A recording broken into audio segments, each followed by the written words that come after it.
जय हिंद दोस्तों, नमस्कार। आप सब बढ़िया होंगे। आज हम आपको कक्षा 10 का हिंदी का जो पाठ चैप्टर नंबर 1 है, जिसका नाम है मित्रता, उसी का एक क्वेश्चन लिए हैं, जिसका लेखक है आचार्य रामचंद्र शुक्ल जी।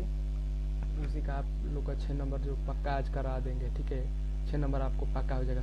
6 नहीं तो 2 नंबर तो एकदम फिक्स है, तो आप लोग का संदर्भ लिखने आ जाएगा। ठीक है, इसी तरह से संदर्भ लिखा जाता है। चलिए क्वेश्चन देखते हैं हम। यहाँ कोई बात नहीं कि एक ही स्वभाव और रुचि के लोग में ही मित्रता हो सकती है। समाज में विविधता देखकर लोग एक दूसरे की ओर आकर्षित होते हैं। ये जो अंडरलाइन खींचा है ना, इसी का बस हम लोग का व्याख्या करना है। चलिए क्वेश्चन देखते हैं क्या क्या कहा है। और में पूछा है उपयुक्त गद्यांश का संदर्भ लिखिए 2 नंबर। गद्यांश के रेखांकित अंश की व्याख्या कीजिए 2 नंबर। व्यक्ति एक दूसरे की ओर क्यों आकर्षित होते हैं। व्यक्ति एक दूसरे की ओर क्यों आकर्षित होते हैं, यह जो लिखा है ना, क्यों होते हैं, विविधता देखकर एक दूसरे की ओर आकर्षित होते हैं। 2 नंबर हो गया ना। इसको पढ़ेंगे ना तो 2 नंबर आप लोग का फिक्स हो जाएगा। चलिए संदर्भ में क्या क्या, कोई भी संदर्भ अगर गद्यांश आएगा तो गद्यांश, पदांश आएगा तो पदांश में क्या क्या बदलना है बस। पहला हेडिंग डालेंगे संदर्भ, पहला हेडिंग डालेंगे क्या, संदर्भ लिखेंगे। पहला लिखना स्टार्ट करेंगे। प्रस्तुत गद्यांश हमारी पाठ्य पुस्तक हिंदी, अगर संस्कृत से रहेगा ना तो संस्कृति हटा दीजिएगा। हिंदी के गध, अगर गध से है गढ़ खंड लिखा है, अगर गध से तो गध लिखिएगा, पद से तो पद लिखिएगा। गध खंड में संकलित मित्रता नामक पाठ से उद्धृत किया गया है। यानी कि यहाँ मित्रता है, यानी कि हम लोग मित्रता बता रहे हैं। अगर ममता रहेगा तो ममता लिखिएगा। ठीक है, दिया गया। इसके लेखक आचार्य रामचंद्र शुक्ल है। अगर ममता मित्रता है तो मित्रता लिखेगा, अगर ममता रहेगा तो ममता लिखेगा। अगर ममता रहेगा तो यहाँ ममता लिख कर यहाँ हिंदी ही रहने दीजिएगा, क्योंकि हिंदी से हो रहा है पाठ चैप्टर। और लिखेंगे जयशंकर प्रसाद, सॉरी जयशंकर प्रसाद। ठीक है, ममता कहा, जयशंकर प्रसाद लेखक है। चलिए फिर और लोग क्वेश्चन क्या कह रहा है। गद्यांश की रेखा की अंश की व्याख्या कीजिए। गद्यांश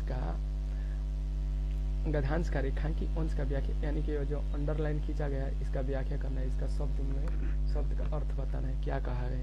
तो लिखेंगे हेडिंग में रेखांकी अंश की व्याख्या।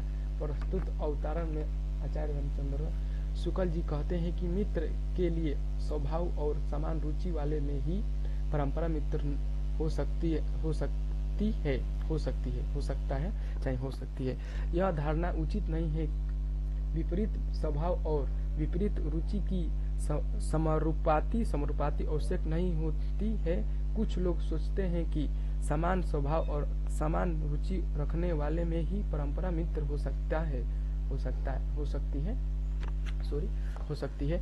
ठीक है, यानी कि लेखक के कहना है कि जरूरी नहीं है कि गरीब ही मित्र हो सकता है, अमीर ही मित्र हो सकता है, गरीब अमीर को मित्र बना सकता है, अमीर गरीब को मित्र बना सकता है।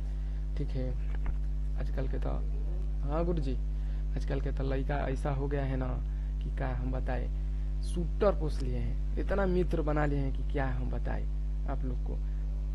यह धारणा उचित नहीं है। विपरीत स्वभाव और विपरीत रुचि रखने वाले में ही घनिष्ठ मित्र हो सकते हैं। घनिष्ठ मतलब ये जरूरी नहीं है कि गरीब ही मतलब घनिष्ठ मित्र बना सकता है। ठीक है, अमीर को भी गरीब मित्र बना सकता है, अमीर गरीब को भी मित्र बना सकता है। या हम लोग का समाज ऐसा मतलब राह चल दिया है ना कि हम क्या ही बताएं आप लोग को। लोग विभिन्न देखकर भी परंपरा आकर्षित होते हैं। इसका कारण स्वभाव है।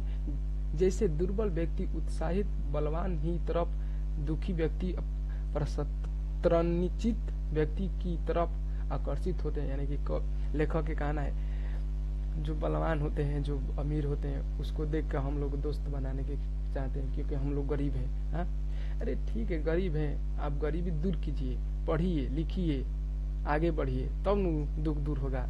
कि खाली अब मतलब क्या ही हम बताएं, आप समझ ही सकते हैं।